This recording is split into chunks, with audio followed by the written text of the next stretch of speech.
دوسری مرتبہ معراج کے موقع پر، اس موقع پر آپ کا سینہ مبارک چاک کر کے دل نکالا گیا، اسے آب زمزم سے دھو کر اپنی جگہ رکھ دیا گیا اور اسے ایمان و حکمت سے بھر دیا گیا۔ اسے صحیح بخاری، صحیح مسلم نے روایت کیا ہے۔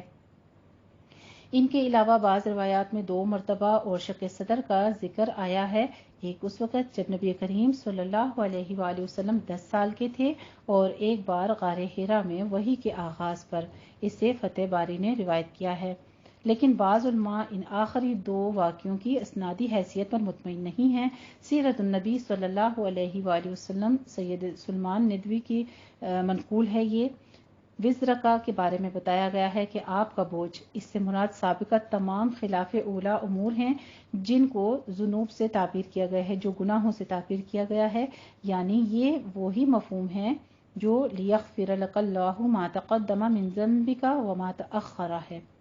الفتح سورہ فتح میں آیت آئی ہے تاکہ جو کچھ آپ کے گناہ آگے ہوئے اور جو پیچھے، سب کو اللہ تعالیٰ معاف فرمائے کا ہے۔ بعض کہتے ہیں یہ کار نبوت و تبلیغ کا بوجھ تھا جسے اللہ نے ہلکا کر دیا، یعنی اس راہ کی مشکلات برداشت کرنے کا حوصلہ اور تبلیغ و دعوت میں آسانیاں پیدا فرما دیں، یعنی جہاں اللہ کا نام آتا ہے وہیں آپ کا بھی نام آتا ہے۔ ذکر کا، اللہ تعالیٰ نے آپ کا ذکر بلند کیا، ورفعنا لک ذکرک، اس کے بارے میں ذکر ہوتا ہے کہ آپ کا نام بھی وہیں بلند کر دیا۔ مثلا اذان، نماز اور دیگر بہت سے مقامات پر گزشتہ کتابوں میں آپ صلی اللہ علیہ وآلہ وسلم کا تذکرہ اور صفات کی تفصیل ہے۔ فرشتوں میں آپ کا ذکر خیر ہے۔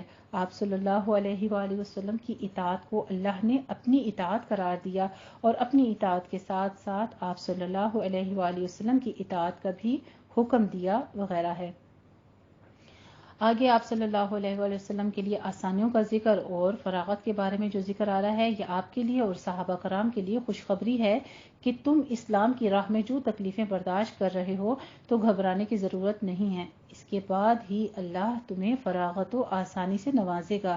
چنانچہ ایسا ہی ہوا جسے ساری دنیا جانتی ہے، یعنی نماز سے یا تبلیغ سے یا جہاد سے آپ دعا میں محنت کریں، اتنی عبادت کریں کہ آپ تھک جائیں۔ جب آپ تھک جائیں تو کیا کریں؟ اس کے بعد طریقہ سکھا دیا کہ یعنی اسی سے جنت کی امید رکھیں اور اسی سے اپنی حاجتیں طلب کریں اور تمام معاملات میں اسی پر اعتبار اور بھروسہ کریں، اور وَإِلَىٰ رَبِّكَ فَارْغَب میں یہ سارے معنی آ جاتے ہیں کہ آپ اپنے رب کی طرف ہی رجوع رکھیں۔ الحمدللہ یہاں تک تھوڑا سا مختصر سی تفسیر کے ساتھ ابھی آپ لفظی ترجمہ سن لیجیے اور پھر میں آپ کو اس کی تجوید کروا دیتی ہوں۔ بسم اللہ الرحمن الرحیم۔ سورۃ علم نشرح۔ اعوذ باللہ من الشیطان الرجیم۔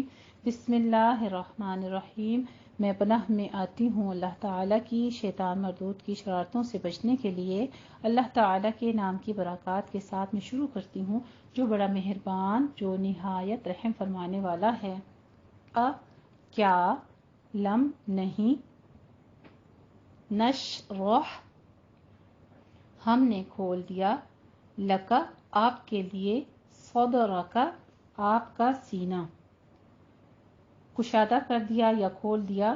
الم نشرح لک صدرک کیا نہیں کھول دیا ہم نے آپ کا سینہ، اور وضعنا اور اتار دیا ہم نے، وضعنا دور کر دیا یا اتار دیا ہم نے، عنک آپ سے، وزرک آپ کا بوجھ، اور کیا نہیں اتار دیا ہم نے آپ سے آپ کا بوجھ، الذی جس بوجھ نے، انقض توڑ رکھی تھی، انقض توڑ رکھی تھی، ظہرک آپ کی کمر، ظہر کہتے ہیں کمر کو، کا آپ کی، الذی انقض ظہرک وہ بوجھ جس نے آپ کی کمر بوجھل کر رکھی تھی یا توڑ رکھی تھی، اور رفعنا رفع کہتے ہیں بلند کرنا، نہ ہم نے، ورفعنا اور بلند کیا ہم نے، لکا آپ کے لیے، ذکرک آپ کا ذکر، ورفعنا لک ذکرک اور آپ کا ذکر ہم نے بلند کیا، فإن پس بے شک، مع ساتھ ہے، العسری مشکل کے، یسرا آسانی بھی، فإن مع العسر یسرا بس بے شک مشکل کے ساتھ ہی آسانی بھی ہے. ان بے شک مع ساتھ ہے العسری مشکل کے یسرا آسانی بھی. ان مع العسر یسرا بس بے شک مشکل کے ساتھ آسانی بھی ہے. فَإِذَا بس جب فرغت فارغ ہو جائیں تو فارغ ہو جائے یا فارغ ہو جائیں آپ فانصب تو آپ محنت کیجئے یعنی مشقت میں خود کو ڈالیے. اور مشقت کون سی تھی؟ عبادت کی. عبادت کی طرف آپ رجوع کر دیں, زیادہ سے زیادہ کثرت کے ساتھ عبادت کریں. اور الہ طرف ربک اپنے رب کے اپنے پروردگار کے فرغب آپ رغبت کیجئے, آپ متوجہ ہو جائیے. ارغب کہتے ہیں خواہش کرنے کو یا کسی کی طرف لوٹ کر آنے کو. ردد نہ آگے جب آتا ہے کہ ہم لوٹ کر آپ اللہ کی طرف آئیں, اللہ کی عبادت کثرت سے کیجئے. الحمدللہ یہاں تک اس کا ترجمہ تھا. اب آپ اس کی تجوید سن لیجئے. حمزہ ہے, صرف اتنا ہی ادا کرنا ہے, لم نہیں کہنا ہے, ٹھیک ہے, صرف بڑی زبر ادا کرنی ہے. لم لم میں ہمارا اظہار شفوی ہو رہا ہے, میم ساکن کا قاعدہ. علم نشرح علم نشرح نش پہ بھی حمز ہوگا اور رح وسط حلق سے باریک ہا کی آواز نکالنی ہے. علم نشرح لکا لا کا لکا بھی نہیں کہنا ہے کسی صورت پہ. آپ نے یہ دونوں فتحہ ہیں لکا باریک بس اتنی آواز رکھنی ہے. صاد کو پر پڑھنا ہے, دال پہ کلکلا کرنا ہے. صاد را کو پر پڑھنا ہے, صاد را کا علم نشرح لک صدرک علم نشرح لک صدرک علم نشرح لک صدرک. یہاں پہ ہم جب کاف پہ ساکن کر رہے ہیں, جزم دے رہے ہیں, تو تھوڑا سا ہمس بھی کریں گے. و دونوں ہونٹوں کو گول کرتے ہوئے ادا کریں گے. وضعنا دع پہ کلکلا نہیں کریں گے, وسط حلق میں لے جا کے اس کو ساکن کرنا ہے. اور نا میں الف مدہ ہے, اس کو نہیں ناک میں نہیں لے جانی آواز, صرف الف مدہ جیسے کا با اسی طرح سے نا ادا کرنا ہے. ووضعنا عنک نون ساکن ہے, حروف اخفا میں سے کاف آگے آ رہا ہے تو یہاں پہ ہم اخفا کریں گے یعنی 2 کاؤنٹ کرنا ہے. عنک عنک وزرک زا کے پہلے کسرہ ہے, تھوڑا سا سیٹی کی آواز کے ساتھ اس کو پڑھیں گے. وزرک ووضعنا عنک وزرک ووضعنا عنک وزرک الذی انقض. الذی میں ہماری یا ساکن کے بعد فاصلے سے آگے حمزہ آ رہا ہے تو یہاں پہ مد منفصل جائز ہے جس کو ہم نے 4 کاؤنٹ کرنا ہے. انقض 2 کاؤنٹ کرنا ہے. نون ساکن کا قاعدہ اخفا آ رہا ہے, قوف کو بھی پر پڑھنا ہے اور ضاد کو بھی پر پڑھنا ہے. الذی انقض ظہرک وا کو آپ نے سیٹی کی آواز بالکل نہیں لانی ہے, نرمی کے ساتھ پڑھنا ہے پر پر پڑھنا ہے. اس کو ہا عکس حلق سے موٹی آواز نکلے گی اور را کو بھی پر پڑھنا ہے. الذی انقض ظہرک الذی انقض ظہرک ورفعنا لک ذکرک. دونوں جگہ کاف کے پر حمز کریں گے, ساکن کر رہے ہیں. ورفعنا لک ذکرک فإن نون مشدد ہے, غنہ واجبہ کریں گے.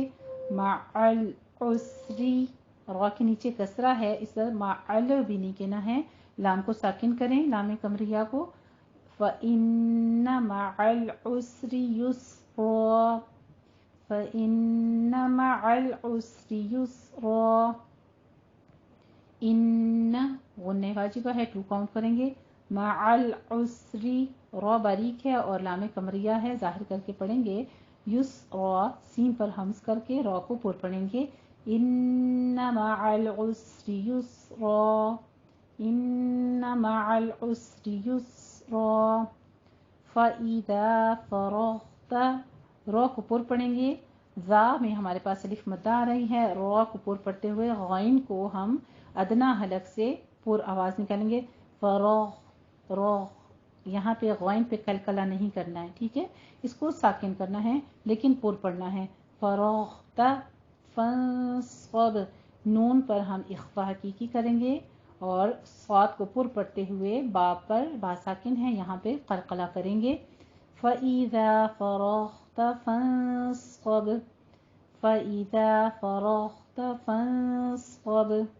وَإِلَى، علا نہیں کہنا ہے، ای حمزہ کے نیچے کسرہ ہے، إِلَى رَبِّكَ، رو کو پر پڑھیں گے، با کے اوپر تشدید اور پھر نیچے کسرہ ہے باریک آواز کے ساتھ. وَإِلَى رَبِّكَ، رو کو تو پر پڑھنا ہے لیکن پیچھے آپ لام کو بھی موٹا کر جاتے ہیں اکثر، تو وَإِلَى نہیں کہنا ہے، وَإِلَى رَبِّكَ فَارْغَب، فر میں رو کو پر کر دیں گے اور غب میں غین کو ادنی حلق سے پر ادا کرتے ہوئے با کے اوپر قلقلہ کرنا ہے. فَإِذَا فَرَغْتَ فَانصَبْ وَإِلَى رَبِّكَ فَارْغَب. اب ایک بار پوری سورت کو سن لیجئے اور پھر میں اس کے بعد آپ سے پریکٹس لے لیتی ہوں. بسم اللہ الرحمن الرحیم. أَلَمْ نَشْرَحْ لَكَ صَدْرَكَ وَوَضَعْنَا عَنْكَ وِزْرَكَ الَّذِي أَنْقَضَ ظَهْرَكَ وَرَفَعْنَا لَكَ ذِكْرَكَ فَإِنَّ مَعَ الْعُسْرِ يُسْرًا إِنَّ مَعَ الْعُسْرِ يُسْرًا فَإِذَا فَرَغْتَ فَانصَبْ وَإِلَى رَبِّكَ فَارْغَب. الحمدللہ رب العالمین. اللہ سبحانہ وتعالیٰ نے ہمیں ایمان کے حال میں پیدا کیا، یہ رب کا خاص انعام تھا، اور پھر اس کے اوپر خاص انعامات یہ ہیں کہ اللہ نے اس قرآن کے بیچ میں ہی ہمیں زندگی گزارنے کے، اس علم کو سیکھنے کے، اس پر عمل کرنے کے تمام طریقے بھی سکھائے، اور اس صورت میں ہمیں بہت کچھ سیکھنے کو مل رہا ہے. یقیناً ہم بھی انسان ہیں اور ہمارے اوپر تمام عمل جو ہیں وہ مشکل اور بھاری ہو جاتے ہیں، لیکن اللہ سبحانہ تعالیٰ بہت ہی ہمارے پر احسان فرماتے ہوئے تسلی دے رہے ہیں، اور یہ ہم سب کے لیے پیغام ہے، ہر قاری قرآن کے لیے، کہ اللہ سبحانہ تعالیٰ رفتہ رفتہ آہستہ آہستہ اور بہت جلد تمام بوجھوں کو ہم سے دور کر دیں گے اور کر دیتے ہیں. لیکن اس کے لیے طریقہ بھی بتایا کہ جب فارغ ہوں تو اس تمام جتنے بھی بوجھ ہیں ان کو اٹھانے کے لیے، دین کے کاموں کے لیے، دنیاوی معاملات کو اللہ کے حکموں کے مطابق کرنے کے لیے کیا کرنا ہے؟ اللہ سے مدد مانگنی ہے، اللہ کی طرف رجوع کرنا ہے، پھر اللہ تعالیٰ آسانیاں فرماتے ہیں. وآخر دعوانا ان الحمد للہ رب العالمین. جزاکم اللہ خیر.